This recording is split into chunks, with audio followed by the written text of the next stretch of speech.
भूकंप एक ऐसा खतरा जो हर गुजरते दिन के साथ बढ़ता जा रहा है।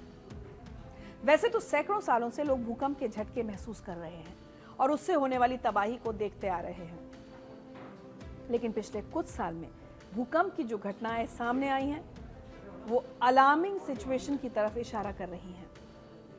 असम में 14 सितंबर को मीडियम इंटेंसिटी का भूकंप आया, रिक्टर स्केल पर जिसकी तीव्रता लगभग 5.8 मापी गई। केंद्र उडालगुडी जिले में था। गनीमत रही कि ज्यादा नुकसान नहीं हुआ।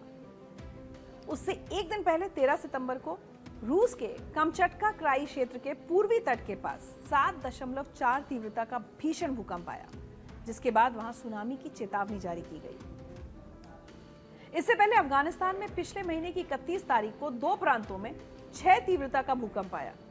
ये भूकंप इतना तेज था कि पहाड़ों से पत्थर टूटकर गिरने लगे, घर मलबे में बदल गए और पूरा इलाका हिल गया। इस तबाही में करीब 1000 लोगों की जान चली गई, 2500 से ज्यादा जख्मी हो गए और हजारों लोग बेघर हो गए।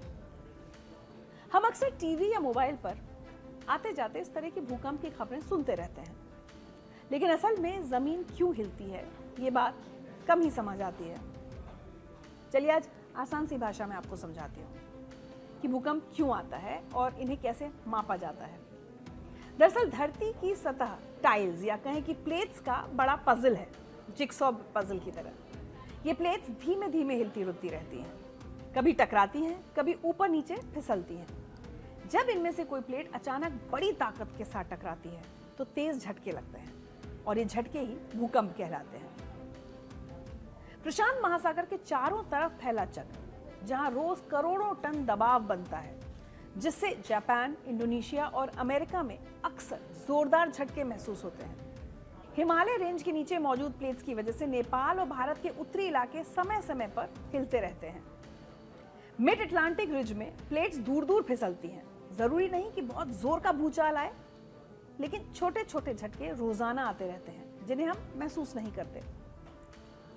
अधिकतर भूकंप दुनिया में इन्हीं प्लेट बॉर्डर यानी प्लेटों की सीमाओं पर आते हैं। इसके अलावा भूकंप आने के दूसरे कारण भी हैं, जैसे एक है ज्वालामुखी विस्फोट। जब चट्टानें फटती हैं तब भी भूकंप पैदा होता है। वहीं दूसरी तरफ वाटर डैम्स के जलस्तर में परिवर्तन, भूमिगत परमाणु परीक्षण या खनन जैसी गतिविधियों से भी छोटे छोटे भूकंप पैदा हो सकते हैं। भूकंप का प्रेडिक्शन कर पाने वाली तकनीक अभी तक नहीं मिल पाई है, लेकिन उनका मेजरमेंट और असेसमेंट किया जा सकता है। भूकंप को मापने का सबसे पुराना तरीका है रिक्टर स्केल। इसे 1935 में बनाया गया था। इसमें झटके की ताकत को 1 से 10 तक अंक देते हैं। हर इकाई बढ़ने पर झटका लगभग 10 गुना जोरदार होता है। इसके बाद आता है मॉडर्न मैग्नीट्यूड स्केल। जब रिक्टर स्केल में बड़ी घटनाओं को नापने में दिक्कत होती है तो इसी नए तरीके से झटके की कुल ऊर्जा मापी जाती है। ये ज्यादातर बड़े झटकों के लिए ज्यादा सटीक माना जाता है। भूकंप के मेजरमेंट के लिए सीस्मोग्राफ का इस्तेमाल भी किया जाता है। जमीन में लगे सेंसर कंपन को रिकॉर्ड करते हैं। जब जमीन हिलती है तो पेपर पर इसकी लहरें बनती हैं। लहरें जितनी ऊंची उतनी जोर का झटका। अब रिक्टर स्केल पर भूकंप की तीव्रता के बारे में आपको बताती हूँ। मतलब 1 से 10 के बीच भूकंप आने पर क्या हालात होंगे वो समझिए। 0 से 1.9 इतने हल्के भूकंप होते हैं कि आदमी को महसूस ही नहीं होते। केवल सिस्मोग्राफ ही इन्हें पकड़ पाते हैं। 2 से 2.9 कुछ लोगों को हल्का कंपन महसूस हो सकता है अगर आप बहुत अलर्ट हो, लेकिन वैसे कोई नुकसान नहीं होता। 3 से 3.9 अक्सर लोगों को महसूस होता है, लेकिन नुकसान बहुत कम होता है। घर में रखी चीजें हल्की हिल सकती हैं, आपके पंखे लाइट्स थोड़ा हिल सकते हैं। 4 से 4.9 दीवार पर लटकी घड़ी और फ्रेम हिलने लगते हैं, फर्नीचर हिलता है, लेकिन ज्यादा नुकसान फिर भी नहीं होता। 5 से 5.9 कमजोर इमारतों को नुकसान हो सकता है। सभी लोगों को भूकंप का एहसास होता है। 6 से 6.9 अच्छी इमारतों में भी दरार आ सकती है। आबादी वाले इलाकों में काफी नुकसान होता है। 7 से 7.9 इमारतें गिरने लगती हैं, बड़े पैमाने पर तबाही होती है। 8 से 8.9 अगर समुद्र के पास हो तो सुनामी आ सकती है, बड़े पुल भी गिर सकते हैं, और अगर इसकी तीव्रता 9 से ज्यादा हो जाए तो सबसे बड़ी तबाही होगी। कह सकते हैं कि कयामत आ जाएगी। भूकंप का एक अहम हिस्सा होता है एपिसेंटर यानी केंद्र बिंदु। अगर केंद्र बिंदु की गहराई कम होगी और वो जितना सतह के करीब होगा तो नुकसान उतना ज्यादा होगा। ऐसा ही कुछ हाल के दिनों में देखने को मिल रहा है। 31 अगस्त 2025 को पूर्वी अफगानिस्तान में भी धरती हिली। कुनार और नंगरहर प्रांतों में 6 तीव्रता का भूकंप आया। बड़ी बात यह है कि इसका केंद्र भी जमीन से सिर्फ 8 से 10 किलोमीटर नीचे था, जिसके कारण जान माल का भारी नुकसान हुआ। सरकारी आंकड़ों के मुताबिक इस हादसे में लगभग 1000 लोगों की मौत हुई और 2500 से ज्यादा घायल हुए। 28 मार्च 2025 यही वो तारीख जो म्यांमार के इतिहास में काले दिन के तौर पर दर्ज होगी। दोपहर करीब 1 बजे 7.7 तीव्रता का भूकंप आया, जिसने कुछ मिनटों में ऐसी तबाही मचाई कि लोगों को संभलने तक का मौका नहीं दिया। इस घटना में 5000 से ज्यादा लोग मारे गए और 11000 से ज्यादा लोग घायल हुए। हजारों इमारतें तहस नहस हो गईं। म्यांमार के अलावा थाईलैंड में भी 103 लोगों की मौत हुई। खासकर बैंकॉक में इमारतों के ध्वस्त होने से लोगों की जानें गईं। इसी साल की शुरुआत में 7 जनवरी 2025 को तिब्बत में 7.1 तीव्रता का भूकंप आया, जिसमें करीब 400 लोगों की जान चली गई।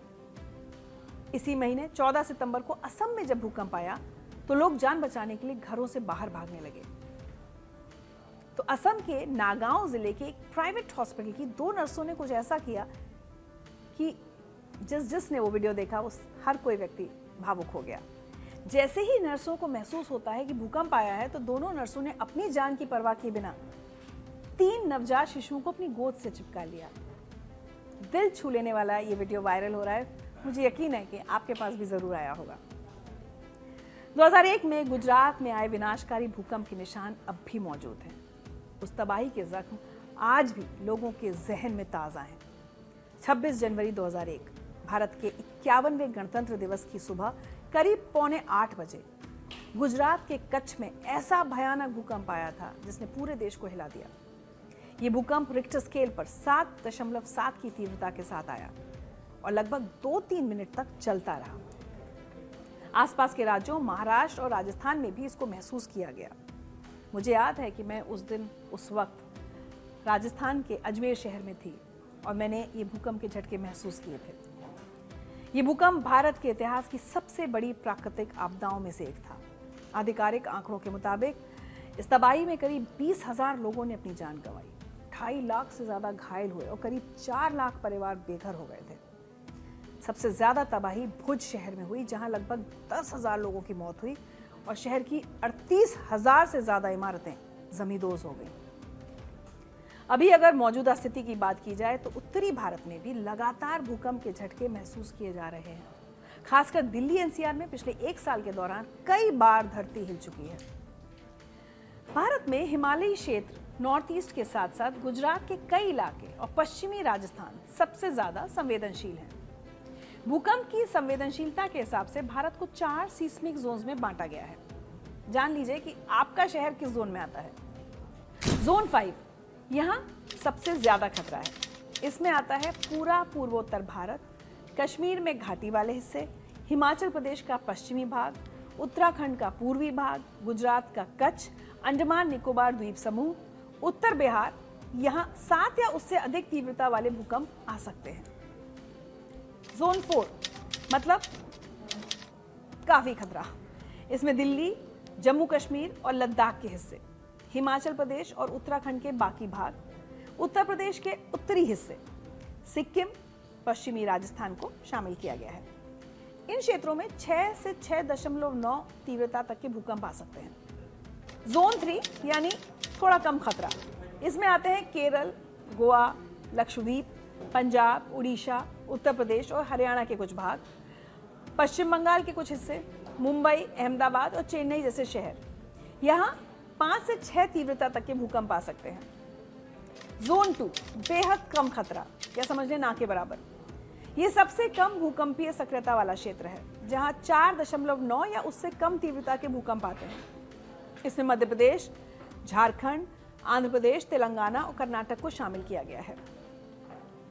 जोन 4 में शामिल देश की राजधानी दिल्ली की बात की जाए तो 2025 में दिल्ली एनसीआर में भूकंपीय घटनाओं में असामान्य वृद्धि देखी गई है।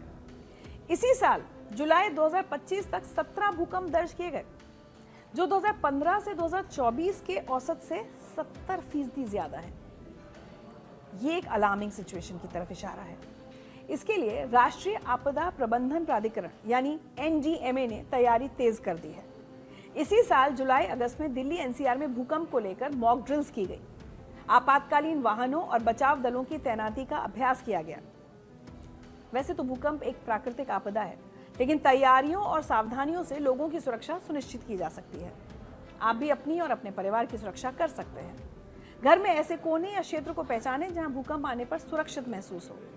भारी अलमारी, शेल्फ या टीवी को दीवार के साथ बोल्ट या स्ट्रैप से मजबूती से जोड़ दें ताकि उनके गिरने से किसी को चोट ना लगे। इमरजेंसी किट तैयार रखें जिसमें टॉर्च, रेडियो, पानी की बोतल, फर्स्ट एड, जरूरी दवाइयाँ, चार्जर, पावर बैंक और रेडी टू ईट चीजें रखें। ये तो रही भूकंप के आने से पहले की तैयारी। अगर अचानक झटके महसूस होने लगे तो सबसे पहले तुरंत घुटनों तक झुक जाएं। अगर कोई मजबूत मेज या टेबल पास में है तो उसके नीचे चले जाएं और मेज या टेबल के पैरों को मजबूती से पकड़ें ताकि हिलने पर भी कवरेज बची रहे। हमेशा सुरक्षित कोनों की ओर देखें। खिड़की, शीशा या बुक शेल्फ से दूर रहें। लिफ्ट का इस्तेमाल ना करें। घर या इमारत से बाहर जाने के लिए सीढ़ियों का इस्तेमाल करें। बाहर निकलने पर इमारत की बाहरी दीवारों के पास ना खड़े हों। गिरते मलबे से दूर रहें। वैसे आजकल तो लोगों के लिए सबसे जरूरी सलाह यह होती है कि भूकंप की स्थिति में रील बनाने के बजाय जान बचाने की सोचें। हाँ, अगर आप मेरी तरह किसी हाई राइज की ऊंची मंजिल पर रहते हैं तो हमारे जैसे लोगों के लिए ज्यादा कुछ करने को होता नहीं है, क्योंकि हम लिफ्ट नहीं ले सकते और इतने फ्लोर्स, सीढ़ियां उतर नहीं सकते। तो जहां है वहीं सुरक्षित रहने की कोशिश करनी चाहिए।